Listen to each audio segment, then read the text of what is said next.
La confusion est la principale cause d'inquiétude.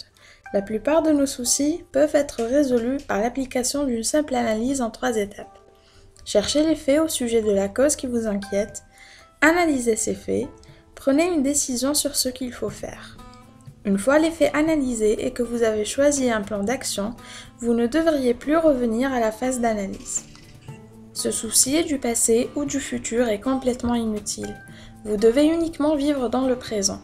Vous avez besoin d'un moyen de limiter votre attention sur le présent et vous protéger contre les ruminations inutiles sur le passé ou les spéculations sur l'avenir. La méditation, entre autres, est un excellent moyen pour y parvenir. La meilleure façon de vous préparer pour l'avenir est de faire le maximum possible dans votre vie et votre travail dans le moment présent. Lorsque vous êtes inquiet au sujet de quelque chose, demandez-vous quelle est la pire des choses qui puissent arriver. Déterminez le pire des scénarios et supposons un instant que le pire va se produire. Disons que vous voulez publier une vidéo sur YouTube. Quel est le pire scénario? Les gens vont la haïr, vous traquer et incendier votre maison? Non, ça va juste être des pouces en bas ou des commentaires haineux. Ou bien votre télévision ne marche plus.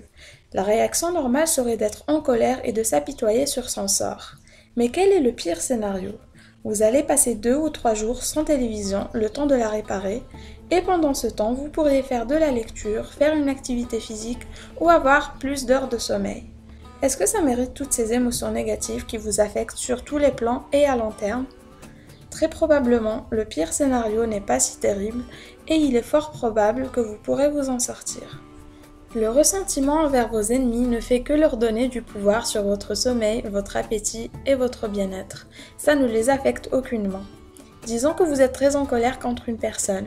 Tous les jours, vous pensez à tout le mal qu'on a pu vous faire. Tout ce que vous en tirez, c'est une perte d'énergie et une décadence psychique et physique. Alors que vous pourriez dédier ce temps à votre famille, à prendre soin de vous ou à pratiquer un hobby.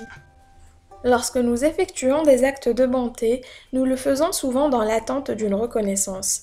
Mais ces attentes vont probablement vous décevoir. Les gens ont tendance à être ingrats et vous ne pouvez pas les changer. Cessez d'attendre de la gratitude lorsque vous rendez service à quelqu'un. Au lieu de cela, savourez la joie de l'acte même, cela vous rendra plus heureux, même si l'autre n'apprécie pas vraiment votre aide. Les gens prennent plaisir à tenter de dénigrer ceux qui réussissent mieux qu'eux, à discréditer ceux qu'ils envient, car ainsi ils se sentent plus importants. Vous devriez accepter les critiques non pas comme une insulte mais comme un compliment, et leurs critiques ne sont que le reflet de ce qu'ils pensent d'eux-mêmes car ils n'ont pas pu accomplir ce que vous avez réussi à accomplir. Les émotions sont la cause la plus fréquente de fatigue. Non pas les émotions positives comme la joie, mais celles qui sont négatives comme le sentiment d'ennui, l'anxiété et l'incompréhension. Mais cela fonctionne aussi dans l'autre sens. La fatigue produit plus de soucis et de stress. Vous devez donc vous reposer et vous détendre régulièrement avant de sentir de la fatigue.